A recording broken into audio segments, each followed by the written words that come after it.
estudiante de Derecho del Politécnico Gran Colombiano, y hoy les voy a hablar de autoría, participación y concurso de conductas punibles. Existen diferentes modalidades de intervención en la conducta. Partimos de la definición del artículo 28 del Código Penal, donde se establece que concurren en la realización de la conducta punible los autores y los partícipes. Es así que en sentencia C-015 del 2018 de la Corte Constitucional se señala que es autor quien ejecute los hechos típicos con dominio del hecho. También se encuentra en capacidad de continuar, detener o interrumpir por su comportamiento a la realización del tipo, mientras que es partícipe aquel que colabore con éste en la ejecución de la conducta sin poseer dominio del hecho. En el artículo 29 del Código Penal se contemplan los diferentes tipos de autoría. Es autor quien realiza la conducta punible por sí mismo, autoría directa o utilizando a otro como instrumento, autoría mediata, y por último son coautores los que, mediante un acuerdo común, actúan con división del trabajo criminal atendiendo a la importancia del aporte. Para entender los tipos de autoría es importante hablar de la teoría del dominio del hecho de Klaus Roxin. Aquí se habla de las formas de dominio del hecho. Primero existe dominio de la acción, hacemos referencia aquí al autor directo, donde el sujeto tiene dominio del acto, tiene capacidad de interrumpir, terminar, acelerar o suspender el delito y mayor cercanía a la producción del verbo rector. Verbigracia, sujeto A le dispara a sujeto B y le causa la muerte. También existe dominio de la voluntad, aquí hablamos de la autoría inmediata.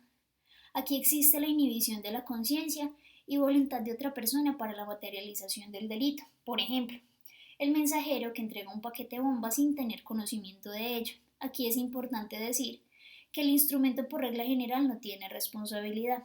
Por último, encontramos el dominio de la acción funcional.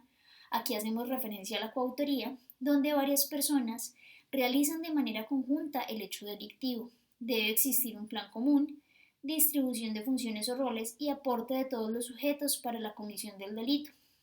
Además, se distingue entre la coautoría propia y la coautoría impropia. Hablamos de coautoría propia cuando todos los sujetos realizan integralmente el verbo rector. Por ejemplo, sujeto A y sujeto B golpean simultáneamente a sujeto C. Mientras que en la coautoría impropia existe división del trabajo para la producción del verbo rector. Por ejemplo, 3 personas deciden robar un banco. Al momento de la ejecución del robo, uno de ellos somete al personal, el segundo se asegura de que no funcionen las alarmas, mientras que el tercer sujeto sustrae el dinero. En lo referente a los partícipes, el artículo 30 del Código Penal dice que son partícipes el determinador y el cómplice. Es determinador quien instiga o determina a otro a realizar una conducta. Aquí tiene que existir un vínculo entre el hecho principal y la acción. El determinado debe actuar con dolo y el hecho debe consumarse. Por ejemplo, quien contrata a alguien para matar a otro.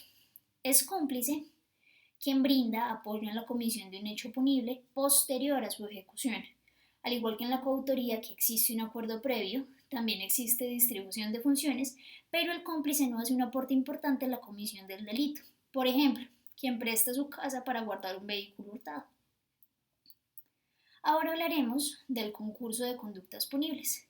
La Corte Constitucional en sentencia C-464 del 2014 dice que es el supuesto que mediante una o varias conductas punibles se infrinjan varias disposiciones de la ley o varias veces la misma disposición. La teoría del concurso tiene como finalidad determinar conforme a la ley vigente, a la teoría de la unidad y la pluralidad de conductas y tipicidades, acompañado de los criterios de política criminal, una sanción punitiva adecuada que refiere el verdadero grado del injusto penal y la culpabilidad existente según las distintas estructuras de pluralidad normativa de los tipos penales. En el artículo 31 se contempla el concurso de conductas punibles. Se establece que el que con una sola acción o omisión o con varias acciones o omisiones infrinja varias disposiciones de la ley penal o varias veces la misma disposición quedará sometido a la que establezca la pena más grave según su naturaleza, aumentada hasta en otro tanto, sin que fuere superior a la suma aritmética de las que correspondan a las respectivas conductas punibles, debidamente dosificadas a cada una de ellas. Existen diferentes tipos de concurso de conductas punibles contemplados en esta sentencia. Primero, se habla de un concurso efectivo de tipos cuando uno o varios comportamientos de la misma persona coetáneamente encuadran en varios tipos penales que, sin excluirse el uno del otro, deben aplicarse simultáneamente. El concurso efectivo de tipos se divide en el concurso material o real y en el concurso ideal o formal. Ahora, la sentencia también contempla el concurso aparente. El concurso material o real se presenta cuando una persona realiza una pluralidad de acciones independientes, susceptibles de ser encuadradas en uno o varios tipos penales. Este tipo de concurso es de carácter sucesivo en virtud de la pluralidad de acciones u omisiones. Por otra parte, el concurso ideal o formal se presenta cuando el sujeto realiza una única acción y con esta configura varios tipos penales o varios delitos, generando una múltiple desvaloración penal de la conducta. Este tipo de concurso es de carácter simultáneo, en virtud de que el encuadramiento típico es fruto de una sola acción. Ambos concursos pueden ser de carácter homogéneo o heterogéneo. Homogéneo cuando acciones de una misma especie se circunscriben en un mismo tipo penal, y heterogéneo cuando acciones de diferente especie se circunscriben en diferentes tipos penales.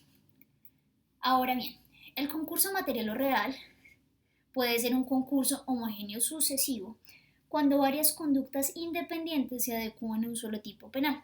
Por ejemplo, el sujeto que mata a 10 personas. También puede ser un concurso heterogéneo sucesivo cuando varias conductas se adecúan a diferentes tipos penales. Por ejemplo, el sujeto que secuestra, accede y posteriormente mata a su víctima. Por otra parte, el concurso ideal o formal puede ser un concurso homogéneo simultáneo cuando una acción se adecúa varias veces en el mismo tipo penal. Por ejemplo, el sujeto que con una bomba genera la muerte de 30 personas. También puede ser un concurso heterogéneo simultáneo cuando una sola acción se adecúa a diferentes tipos penales. Por ejemplo, el sujeto que en un tiroteo mata, lesiona y genera daños en bien ajeno. Por último, la sentencia aborda el concurso aparente cuando una conducta parece subsumirse a la vez en dos tipos penales diversos y excluyentes. Además, se han establecido como presupuestos básicos de este concurso los siguientes. Primero, que exista la unidad de la acción. Esta conducta encuadra en varias descripciones típicas, pero solo encaja en una de ellas. Segundo, que la acción desplegada debe perseguir una única finalidad. Y tercero, que se lesione o se ponga en peligro un solo bien jurídico. Por ejemplo, el hurto de una joyería donde se destruyen las vitrinas de exhibición. Esta conducta encaja en dos tipos penales, el hurto y el daño en bien ajeno. No obstante, al cumplir presupuestos básicos y bajo los principios establecidos por la Corte, para abordar este tipo de concursos, lo correcto es tipificar la conducta como un hurto calificado bajo lo establecido en el artículo 240, numeral 1. Asimismo, la Corte Constitucional, por medio de sentencia C-121 del 2012, le ha brindado al operador jurídico herramientas interpretativas con las que cuenta ante un concurso aparente. Estas son el principio de especialidad, principio de subsidiariedad y el principio de consunción. Esto es todo. Muchas gracias.